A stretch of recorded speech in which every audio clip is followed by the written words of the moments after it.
ನನಗೆ ಒಬ್ಬ ಮೈಸೂರಿಗನಾಗಿ, ಒಬ್ಬ ಕನ್ನಡಿಗನಾಗಿ ನಮ್ಮ ರಾಜ್ಯದಲ್ಲಿ 138 ಶಾಸಕರನ್ನು ಹೊಂದಿ ಸರ್ಕಾರ ನಡೆಸುತ್ತಿರುವ, ಸರ್ಕಾರದ ಚುಕ್ಕಾಣಿ ಹಿಡಿದಿರುವಂತಹ ಮುಖ್ಯಮಂತ್ರಿ ಸಿದ್ದರಾಮಯ್ಯನವರಿಗೆ ಇಂಥ ದಯನೀಯ ಪರಿಸ್ಥಿತಿ ಬಂದಿದೆಯಲ್ಲ ಅಂತ ನನಗೆ ವೈಯಕ್ತಿಕವಾಗಿ ನಾನು BJPಯವನಾಗಿದ್ದರೆ ಬೇಸರ ಆಗ್ತಿದೆ.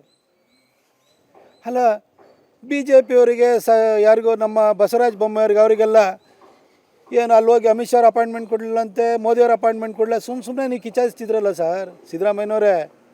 ಸರ್, ನೀವು ಮೈಸೂರಿನ ಸಿದ್ದರಾಮಯ್ಯನ ಹುಂಡಿನಲ್ಲಿ ಹುಟ್ಟಿದಂಥವ್ರು, ಏನು ನಾವು ನಿಮ್ಮನ್ನು ಹುಲಿ ಅಂತ ಅಂದ್ಕೊಂಡಿದ್ರು.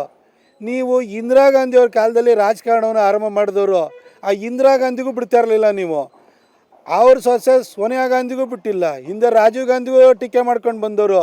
ಇವತ್ತು ನೀವು ಇಂದಿರಾ ಗಾಂಧಿ ಮೊಮ್ಮಗ ಅವನ ಅಪಾಯಿಂಟ್ಮೆಂಟ್ ಕೇಳ್ಕೊಂಡು ಡೆಲ್ಲಿಗೆ ಹೋಗ್ತೀನಿ, ಕೊಟ್ಟರೆ ಮೀಟ್ ಆಗ್ತೀನಿ, ಇಲ್ಲ ಅಂದ್ರೆ ಅಲ್ಲೇ ಕರ್ನಾಟಕ ಭವನದಲ್ಲಿ ಮಲ್ಕೊಂಡು ಎದ್ದು ಬರ್ತೀನಿ ಅಂತ ಹೇಳ್ತಿರಲ್ಲ. ನಾವು ನಿಮ್ಮನ್ನು ಹುಲಿ ಅಂತ ಅಂದ್ಕೊಂಡಿದ್ದು ಸರ್. ಹುಲಿಯಾ ಅಂತಿದ್ರು, ನೀವು ಹುಲಿಯಾನ ಇಲಿಯಾನ ನನಗಂತ ಡೌಟ್ ಆಗ್ತಿದೆ ಸರ್. ನೀವು ಹೋಗಿ ಆ ರಾಹುಲ್ ಗಾಂಧಿದ ಅಪಾಯಿಂಟ್ಮೆಂಟು ಅದಕ್ಕೆ ಕೊಟ್ಟರೆ ಮೀಟ್ ಆಗಿಬಿಡ್ತೀನಿ ಅಂತ ಹೇಳ್ತಾ ಇದ್ದೀರಿ ನೀವು. ಏನು ಸರ್ ನಿಮ್ಮ ಪರಿಸ್ಥಿತಿ? ಇಲ್ಲಿಗೆ ಇಳಿದೋಗ್ಬಿಡ್ತಲ್ಲ. ಇದು ಕರ್ನಾಟಕ ರಾಜ್ಯಕ್ಕೆ ಕಾಂಗ್ರೆಸ್ ಮಾಡ್ತಿರುವಂಥ ಅವಮಾನ ಇದು. ಅವ್ರು ಕಾಂಗ್ರೆಸ್ನವರೇ ಆಗಿರಲಿ, ಅವ್ರು ನಮ್ಮ ಮುಖ್ಯಮಂತ್ರಿ, 138 ಸೀಟ್ ಇರುವಂಥವ್ರು. ಅವರು ರಾಹುಲ್ ಗಾಂಧಿ ಅಪಾಯಿಂಟ್ಮೆಂಟ್ ಕೊಟ್ಟರಷ್ಟೇ ಅವ್ರನ್ನ ಮೀಟ್ ಮಾಡಿ ಬರ್ತೀನಿ, ಇಲ್ಲ ಅಂತಂದರೆ ವಾಪಸ್ಸು ಕರ್ನಾಟಕ ಭವನದಲ್ಲಿ ಮಲಗೆದ್ದು ಬರ್ತೀನಿ ಅಂತ ಹೇಳ್ತಾ ಇದ್ದಾರೆ. ಅಂತಂದರೆ ಕರ್ನಾಟಕಕ್ಕೆ ರಾಹುಲ್ ಗಾಂಧಿ ಯಾವ ರೀತಿ ಒಂಥರ ಅವಮಾನವನ್ನು ಮಾಡ್ತಾ ಇದ್ದಾರೆ ಅನ್ನೋದು ಇದರಿಂದ ಸ್ಪಷ್ಟವಾಗುತ್ತೆ. ಸಿದ್ದರಾಮಯ್ಯನವರೇ, 2013ರಲ್ಲಿ ನೀವು ಮುಖ್ಯಮಂತ್ರಿ ಆದಾಗ ನಿಮ್ಮ ಕದರ ಹೆಂಗಿತ್ತು? ಅವತ್ತು ನಿಜವಾಗ್ಲೂ ಹುಲಿ ಆಗಿದ್ರಿ. ಇವತ್ತು ನೋಡ್ರಿ ಇಲಿ ಆಗೋಗ್ಬಿಟ್ಟಿದ್ದೀರಿ ನೀವು. ನಿಮ್ಗೆ ಈ ಥರ ಸ್ಥಿತಿ ಬರಬಾರ್ದಿತ್ತು ಸರ್. ಅಧಿಕಾರ ಉಳಿಸ್ಕೊಳ್ಳೋದಕ್ಕೋಸ್ಕರ ರಾಹುಲ್ ಗಾಂಧಿ ಬಚ್ಚ ನೀವು, ಅವರ ಅಜ್ಜಿಗೆ ನೀವು ಟೀಕೆ ಮಾಡ್ತಾಯಿದ್ದವರು ತುರ್ತು ಪರಿಸ್ಥಿತಿ ಏರಿದಾಗ. ನೀವು ಹೋಗಿ ಅವ್ರ ಅಪಾಯಿಂಟ್ಮೆಂಟ್ ಕೇಳ್ತೀನಿ ಅಂತ ಹೇಳ್ತಿರಲ್ಲ ಸರ್, ನಮಗೆ ಬೇಸರ ಆಗುತ್ತೆ ಸರ್. ನಿಮಗೆ ಒಂದು ಅಧಿಕಾರಕ್ಕೋಸ್ಕರ ಆಕೆಯ ಮೊಮ್ಮಗನ ಪಾದ ಪೂಜೆ ಮಾಡಬೇಕಾದಂಥ ಸ್ಥಿತಿ ಬಂದಿದೆಯಲ್ಲ, ಅವ್ರ ಮನೆ ಗೇಟ್ ಕಾಯೋಂಥ ಪರಿಸ್ಥಿತಿ ಬಂದಿದೆಯಲ್ಲ ಸರ್. ನಿಜಕ್ಕೂ ಇದು ದುರ್ದೈವದ ಸಂಗತಿ. ಇದು ಕರ್ನಾಟಕದ ಜನರ ಪಾಲಿಗೆ ಇದೊಂದು ಜನರಿಗೆ ಕಾಂಗ್ರೆಸ್ ಮಾಡ್ತಿರುವಂತಹ ಅವಮಾನ ಅಂತ ನಾನು ಭಾವಿಸ್ತೀನಿ. ನನಗೆ ಒಬ್ಬ ಮೈಸೂರಿಗನಾಗಿ, ಒಬ್ಬ ಕನ್ನಡಿಗನಾಗಿ ನಮ್ಮ ರಾಜ್ಯದಲ್ಲಿ 138 ಶಾಸಕರನ್ನು ಹೊಂದಿ ಸರ್ಕಾರ ನಡೆಸುತ್ತಿರುವ, ಸರ್ಕಾರದ ಚುಕ್ಕಾಣಿ ಹಿಡಿದಿರುವಂತಹ ಮುಖ್ಯಮಂತ್ರಿ ಸಿದ್ದರಾಮಯ್ಯನವರಿಗೆ ಇಂಥ ದಯನೀಯ ಪರಿಸ್ಥಿತಿ ಬಂದಿದೆಯಲ್ಲ ಅಂತ ನನಗೆ ವೈಯಕ್ತಿಕವಾಗಿ ನಾನು BJPಯವನಾಗಿದ್ದರೆ ಬೇಸರ ಆಗ್ತಿದೆ. ಅಲ್ಲ, BJPಯವರಿಗೆ ಯಾರಿಗೋ ನಮ್ಮ ಬಸವರಾಜ ಬೊಮ್ಮಾಯಿಯವ್ರಿಗೆ ಅವರಿಗೆಲ್ಲ ಏನು ಅಲ್ಲೋಗಿ ಅಮಿತ್ ಶಾ ಅಪಾಯಿಂಟ್ಮೆಂಟ್ ಕೊಡಲಿಲ್ಲಂತೆ, ಮೋದಿಯವ್ರ ಅಪಾಯಿಂಟ್ಮೆಂಟ್ ಕೊಡಲಿಲ್ಲ, ಸುಮ್ಮನೆ ನೀವು ಕಿಚಾಯಿಸ್ತಿದ್ರಲ್ಲ ಸರ್ ಸಿದ್ದರಾಮಯ್ಯನವರೇ. ಸರ್, ನೀವು ಮೈಸೂರಿನ ಸಿದ್ದರಾಮಯ್ಯನ ಹುಂಡಿನಲ್ಲಿ ಹುಟ್ಟಿದಂಥವ್ರು, ಏನು ನಾವು ನಿಮ್ಮನ್ನು ಹುಲಿ ಅಂತ ಅಂದ್ಕೊಂಡಿದ್ರು. ನೀವು ಇಂದಿರಾ ಗಾಂಧಿಯವ್ರ ಕಾಲದಲ್ಲಿ ರಾಜಕಾರಣವನ್ನು ಆರಂಭ ಮಾಡಿದವರು. ಆ ಇಂದಿರಾ ಗಾಂಧಿಗೂ ಬಿಡ್ತಾ ಇರಲಿಲ್ಲ ನೀವು. ಅವ್ರ ಸೊಸೆ ಸೋನಿಯಾ ಗಾಂಧಿಗೂ ಬಿಟ್ಟಿಲ್ಲ, ಹಿಂದೆ ರಾಜೀವ್ ಗಾಂಧಿಗೂ ಟೀಕೆ ಮಾಡ್ಕೊಂಡು ಬಂದವರು. ಇವತ್ತು ನೀವು ಇಂದಿರಾ ಗಾಂಧಿ ಮೊಮ್ಮಗ ಅವನ ಅಪಾಯಿಂಟ್ಮೆಂಟ್ ಕೇಳ್ಕೊಂಡು ಡೆಲ್ಲಿಗೆ ಹೋಗ್ತೀನಿ, ಕೊಟ್ಟರೆ ಮೀಟ್ ಆಗ್ತೀನಿ, ಇಲ್ಲ ಅಂದ್ರೆ ಅಲ್ಲೇ ಕರ್ನಾಟಕ ಭವನದಲ್ಲಿ ಮಲ್ಕೊಂಡು ಎದ್ದು ಬರ್ತೀನಿ ಅಂತ ಹೇಳ್ತಿರಲ್ಲ. ನಾವು ನಿಮ್ಮನ್ನು ಹುಲಿ ಅಂತ ಅಂದ್ಕೊಂಡಿದ್ದು ಸರ್. ಹುಲಿಯಾ ಅಂತಿದ್ರು, ನೀವು ಹುಲಿಯಾನ ಇಲಿಯಾನ ನನಗಂತ ಡೌಟ್ ಆಗ್ತಿದೆ ಸರ್. ನೀವು ಹೋಗಿ ಆ ರಾಹುಲ್ ಗಾಂಧಿದ ಅಪಾಯಿಂಟ್ಮೆಂಟು ಅದಕ್ಕೆ ಕೊಟ್ಟರೆ ಮೀಟ್ ಆಗಿಬಿಡ್ತೀನಿ ಅಂತ ಹೇಳ್ತಾ ಇದ್ದೀರಿ ನೀವು. ಏನು ಸರ್ ನಿಮ್ಮ ಪರಿಸ್ಥಿತಿ? ಇಲ್ಲಿಗೆ ಇಳಿದೋಗ್ಬಿಡ್ತಲ್ಲ.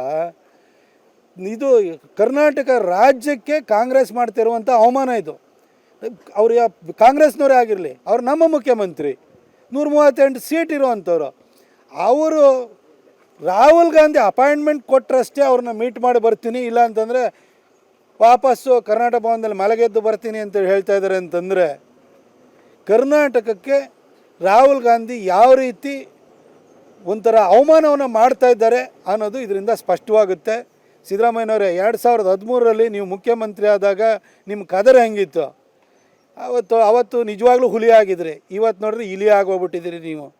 ನಿಮ್ಗೆ ಈ ಥರ ಸ್ಥಿತಿ ಬರಬಾರ್ದಿತ್ತು ಸರ್. ಅಧಿಕಾರ ಉಳಿಸ್ಕೊಳ್ಳೋದಕ್ಕೋಸ್ಕರ ರಾಹುಲ್ ಗಾಂಧಿ ಬಚ್ಚ ನೀವು, ಅವರ ಅಜ್ಜಿಗೆ ನೀವು ಟೀಕೆ ಮಾಡ್ತಾಯಿದ್ದವರು ತುರ್ತು ಪರಿಸ್ಥಿತಿ ಏರಿದಾಗ.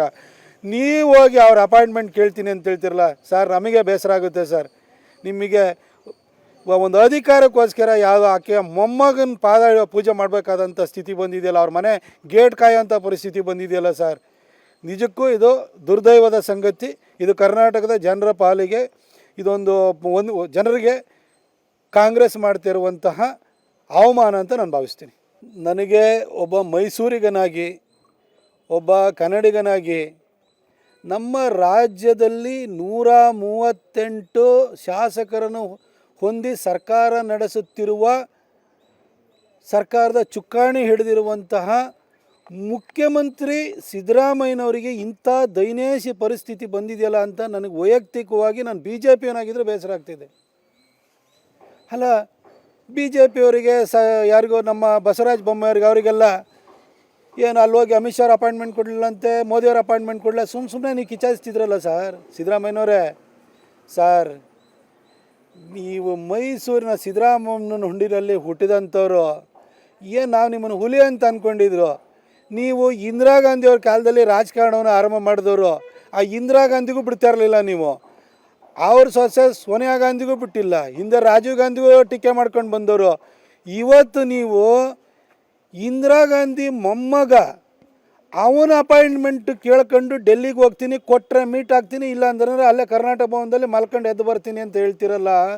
ನಾವು ನಿಮ್ಮನ್ನು ಹುಲಿ ಅಂತ ಅಂದ್ಕೊಂಡಿದ್ದು ಸರ್. ಹುಲಿಯಾ ಅಂತಿದ್ರು, ನೀವು ಹುಲಿಯಾನ ಇಲಿಯಾನ ನನಗಂತ ಡೌಟ್ ಆಗ್ತಿದೆ ಸರ್. ನೀವು ಹೋಗಿ ಆ ರಾಹುಲ್ ಗಾಂಧಿದ ಅಪಾಯಿಂಟ್ಮೆಂಟು ಅದು ಕೊಟ್ಟರೆ ಮೀಟ್ ಆಗಿಬಿಡ್ತೀನಿ ಅಂತ ಹೇಳ್ತಾ ಇದ್ದೀರಿ ನೀವು. ಏನು ಸರ್ ನಿಮ್ಮ ಪರಿಸ್ಥಿತಿ? ಇಲ್ಲಿಗೆ ಇಳಿದೋಗ್ಬಿಡ್ತಲ್ಲ. ಇದು ಕರ್ನಾಟಕ ರಾಜ್ಯಕ್ಕೆ ಕಾಂಗ್ರೆಸ್ ಮಾಡ್ತಿರುವಂಥ ಅವಮಾನ ಇದು. ಅವ್ರು ಕಾಂಗ್ರೆಸ್ನವರೇ ಆಗಿರಲಿ, ಅವ್ರು ನಮ್ಮ ಮುಖ್ಯಮಂತ್ರಿ, 138 ಸೀಟ್ ಇರುವಂಥವ್ರು.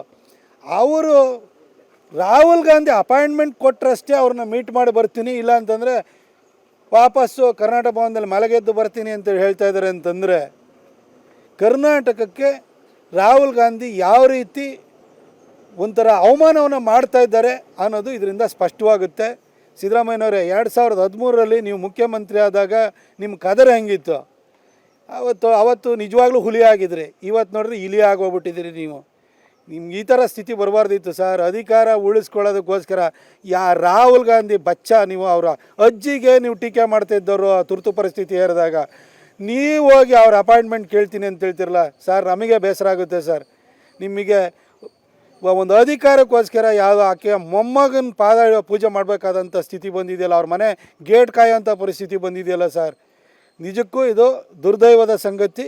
ಇದು ಕರ್ನಾಟಕದ ಜನರ ಪಾಲಿಗೆ ಇದೊಂದು ಜನರಿಗೆ ಕಾಂಗ್ರೆಸ್ ಮಾಡ್ತಿರುವಂತಹ ಅವಮಾನ ಅಂತ ನಾನು ಭಾವಿಸ್ತೀನಿ.